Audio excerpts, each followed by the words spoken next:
Ketakutan Amerika Serikat mencapai puncaknya. Iran tak gentar. Rusia terlalu jauh di atas bayangan. Suasana geopolitik dunia sedang berada di ambang kehancuran. Dentuman senjata tak lagi hanya terdengar di medan tempur, tapi juga menggema di meja-meja rapat darurat para pemimpin negara adidaya. Ketegangan antara blok barat dan blok timur sudah mencapai titik didih. Tapi satu hal yang kini makin jelas terlihat, ketakutan justru bersarang di jantung Amerika Serikat. Ketakutan itu bukan hal baru, namun kini telah mencapai puncaknya. Ketakutan akan kekuatan Iran dan sekutu-sekutunya. Ketakutan akan marah Rusia. Ketakutan bahwa dominasi Amerika di panggung global akan berakhir, digantikan oleh bangkitnya Timur. Sebab kali ini, lawan yang dihadapi bukan hanya satu negara. Kali ini, Blok Timur hadir sebagai sebuah poros kekuatan yang siap menghanguskan seluruh ambisi Barat. Amerika tahu satu serangan terhadap Iran berarti memantik reaksi berantai dari Rusia, Cina, Korea Utara, Suriah, dan mungkin negara-negara lain yang selama ini bungkam namun menyimpan dendam dalam diam. Bukan hanya itu, Iran hari ini bukanlah Iran 2 dekade lalu. Ini adalah Iran yang telah mengalami puluhan tahun embargo, tekanan, sabotas, namun tetap berdiri, berdaulat, dan justru semakin kuat. Iran hari ini adalah pusat perlawanan terhadap hegemoni Barat. Presiden Amerika Serikat, Donald Trump, berulang kali melontarkan ancaman di panggung internasional. Namun publik dunia justru menyaksikan hal yang sebaliknya. Bukan Iran yang gentar, melainkan Amerika yang panik. Setiap ancaman dari Washington hanya dibalas dengan senyuman tipis dari Teheran, lalu diikuti dengan gelombang serangan rudal ke wilayah Israel. Ketika Amerika bicara sanksi, Iran membalas dengan ledakan. Ketika Amerika menggertak, Iran menjawab dengan tindakan nyata. Dan inilah yang membuat dunia membisu. Keberanian Iran tak datang sendirian. Di belakangnya berdiri Rusia.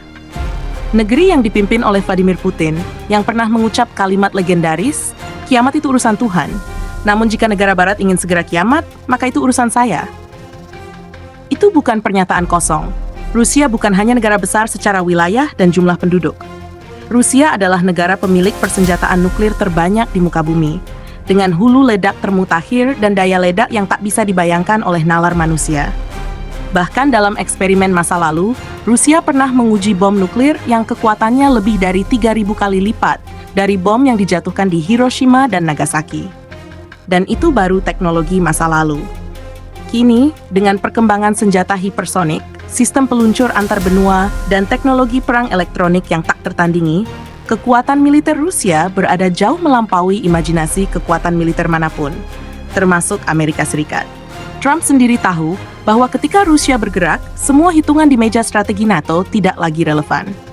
Di tengah ini semua, Iran semakin percaya diri. Dalam pidatonya yang disiarkan langsung ke seluruh dunia, Ayatollah Ali Khamenei, pemimpin tertinggi Iran, mengatakan dengan lantang, "Kami tidak akan menunjukkan belas kasihan kepada Zionis." Pertempuran dimulai atas nama Haidar yang mulia. Pernyataan itu disertai dengan ilustrasi kiamat. Kota tua terbakar, langit dipenuhi api, dan seorang prajurit membawa pedang menerobos gerbang musuh. Ini bukan sekadar simbol. Ini pesan, Iran siap berperang sampai titik darah terakhir. Dan bukan hanya bicara. Pada malam yang sama, Iran meluncurkan serangan besar-besaran ke wilayah Israel. Puluhan rudal balistik menghantam wilayah selatan, termasuk kota Dimona, yang diketahui menjadi lokasi fasilitas nuklir rahasia milik Israel. Ledakan mengguncang Tel Aviv dan Yerusalem. Iron Dome, sistem pertahanan kebanggaan Israel, kewalahan menghadapi hujan rudal yang datang bertubi-tubi seperti badai. Siaran TV pemerintah Iran bahkan mengeluarkan pengumuman misterius. Malam ini akan terjadi kejutan besar, sesuatu yang akan dikenang dunia selama berabad-abad. Dan benar saja, kejutan itu datang dalam bentuk serangan simultan. Tidak hanya dari Iran, tetapi juga dari Hizbullah di Lebanon Selatan, dari Houthi di Yaman, dari milisi Hashd al-Sha'bi di Irak, dan dari pasukan-pasukan yang tak pernah disebutkan secara terang-terangan, namun dikenal sebagai bagian dari poros perlawanan. Amerika bereaksi dengan ancaman lebih keras. Trump menulis di platform media sosial pribadinya, "Kami tahu di mana si pemimpin tertinggi itu bersembunyi. Ia sasaran empuk, tapi aman untuk saat ini." Dan dalam postingan lain, "Kesabaran kami hampir habis. Jangan tembak rudal ke warga sipil atau tentara Amerika. Penyerahan tanpa syarat. Terima kasih atas perhatian Anda." Namun semua orang melihatnya sebagai tanda kelemahan. Ketika seseorang terlalu banyak bicara, itu seringkali karena ia tak berdaya untuk bertindak. Dan memang begitulah yang terjadi. Amerika Serikat hanya bisa menggertak. Tidak ada gerakan militer langsung. Tidak ada aksi nyata. Karena mereka tahu, jika satu rudal Amerika menghantam Teheran, maka 1.000 rudal dari Blok Timur akan menghantam semua pangkalan militer Amerika di Timur Tengah. Rusia sudah bersiaga. Kapal selam nuklirnya telah bergerak menuju perairan Laut Tengah. Jet-jet tempur hipersonik telah ditempatkan di pangkalan strategis. Dan jika dunia melihat peta hari ini, jelas bahwa setiap inci pangkalan Amerika di kawasan Asia Barat telah dikunci oleh sistem peluru kendali jarak jauh Rusia dan Iran. Sementara itu, dari Beijing, China pun memberi peringatan keras. Juru bicara Kementerian Luar Negeri Guo Jiakun mengatakan, ancaman dan tekanan tidak akan membantu meredakan situasi, justru akan memperluas konflik. Pernyataan itu bukan hanya diplomasi, melainkan penegasan bahwa China siap masuk gelanggang jika diperlukan. Dan dunia pun mulai membaca ulang peta kekuatan global. Amerika tidak lagi sendirian. Justru kini Amerikalah yang terisolasi. Uni Eropa tampak ragu untuk terlibat langsung. Banyak negara sekutu mulai menimbang ulang keterlibatan mereka dalam konflik yang bisa berujung pada Perang Dunia Ketiga. Iran dan sekutunya sudah terlanjur maju. Mereka tidak akan mundur. Tidak peduli sekeras apa Trump berteriak.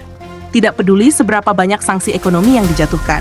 Tidak peduli berapa banyak pangkalan militer AS yang dikerahkan ke Teluk Persia. Bagi Iran, bagi Rusia, dan bagi Blok Timur, ini adalah titik tanpa jalan kembali. Iran tak takut. Rusia bahkan siap jika dunia hancur, karena bagi Putin, kiamat itu urusan Tuhan, tapi jika Barat ingin mempercepatnya, itu akan jadi urusannya.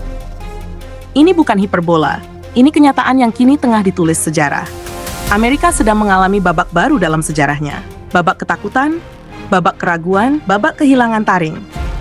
Sebab untuk pertama kalinya dalam sejarah modern, ancaman mereka dibalas dengan serangan balik yang nyata. Untuk pertama kalinya dalam beberapa dekade, mereka dihadapkan pada lawan yang bukan hanya kuat, tapi juga tak takut mati. Dan jika situasi terus berkembang seperti ini, maka hanya waktu yang akan menjawab, apakah dunia akan memasuki fajar baru kebangkitan timur, atau justru memasuki senja akhir peradaban yang selama ini didominasi oleh satu blok kekuasaan. Yang pasti dunia kini tahu, Amerika takut. Dan ketika yang ditakuti justru terus maju tanpa gentar, maka sejarah akan berubah selamanya. Dominasi timur yang tak terbantahkan, ketika Trump tahu dunia barat tak berdaya hadapi sekutu Iran. Presiden Amerika Serikat, Donald Trump, kembali menjadi sorotan dunia. Namun bukan karena kekuatan negaranya yang mendominasi, melainkan karena pernyataan-pernyataannya yang perlahan membuka tabir ketakutan mendalam yang sedang melanda poros Barat. Trump, sebagai Presiden Amerika saat ini, memiliki akses penuh terhadap seluruh data militer, intelijen, dan laporan strategis dari Pentagon, CIA, hingga aliansi NATO. Dan dari semua informasi itu, ia menyadari satu kebenaran pahit yang tidak bisa dibantah, bahwa kekuatan sejati dunia saat ini telah berpindah ke timur. Sekutu-sekutu Israel, yang selama ini digembor-gemborkan akan siap membantu jika Tel Aviv diserang, ternyata tak lebih dari bualan kosong. Janji bantuan itu hanyalah permainan kata yang dikemas untuk menjaga citra kekuatan palsu. Faktanya, tidak ada satupun dari mereka yang benar-benar siap mengorbankan eksistensinya untuk mempertahankan Israel saat menghadapi Iran dan para sekutunya. Atau tahu itu, Amerika Serikat pun sadar. Dan Trump sendiri, dalam pernyataannya yang terdengar keras tapi penuh makna, menunjukkan bahwa ketakutan telah sampai pada titik puncaknya. Pada hari Rabu, Presiden Donald Trump berkata dengan tegas bahwa kesabarannya telah habis dengan Iran. Namun ia buru-buru menambahkan bahwa belum terlambat untuk melakukan negosiasi. Kalimat itu mungkin terdengar seperti ancaman, namun sejatinya adalah bentuk pengakuan terselubung bahwa Amerika sedang berdiri di tepi jurang ketakutan. Karena jika Amerika benar-benar unggul, jika NATO benar-benar kuat, maka tidak akan ada satupun nada negosiasi yang keluar dari mulut presiden mereka. Ketika seorang wartawan bertanya kapan tepatnya kesabaran itu akan benar-benar habis, Trump menjawab, sudah hampir habis. Sebuah kalimat pendek namun penuh tekanan. Sebab dunia tahu, Iran bukan lagi berdiri sendiri. Iran hari ini adalah poros dari sebuah kekuatan timur yang terdiri dari Rusia, China, Korea Utara, Suriah, dan jaringan perlawanan di seluruh Timur Tengah yang loyal pada poros anti-Barat. Trump paham benar bahwa kekuatan Blok Timur jauh melampaui kemampuan gabungan Israel dan sekutu-sekutunya. Ia tahu bahwa jika kekuatan ini meledak, maka tidak ada satupun sistem pertahanan NATO yang mampu membendung kehancuran yang ditimbulkan. Inilah alasan mengapa janji-janji bantuan kepada Israel hanya menjadi ilusi politik. Negara-negara Barat hanya berani menggertak lewat media. Namun ketika situasi benar-benar menuju ambang perang terbuka, mereka akan mundur perlahan, mencari perlindungan dari kehancuran total. Mereka tahu, konfrontasi langsung dengan Rusia dan China berarti membuka pintu kiamat geopolitik yang tak bisa dihentikan. Israel, yang selama ini merasa sebagai negara tak tersentuh karena perlindungan Amerika dan NATO, kini mulai menyadari bahwa mereka sedang berdiri sendiri. Sekutu yang dijanjikan tidak akan datang. Karena masing-masing dari mereka tahu, poros Iran memiliki persenjataan, strategi, dan dukungan global yang jauh lebih besar dari apapun yang bisa dibayangkan Israel. Presiden Trump tahu dengan pasti bahwa Rusia memiliki sistem rudal hipersonik yang bahkan belum bisa dilacak oleh sistem pertahanan Barat.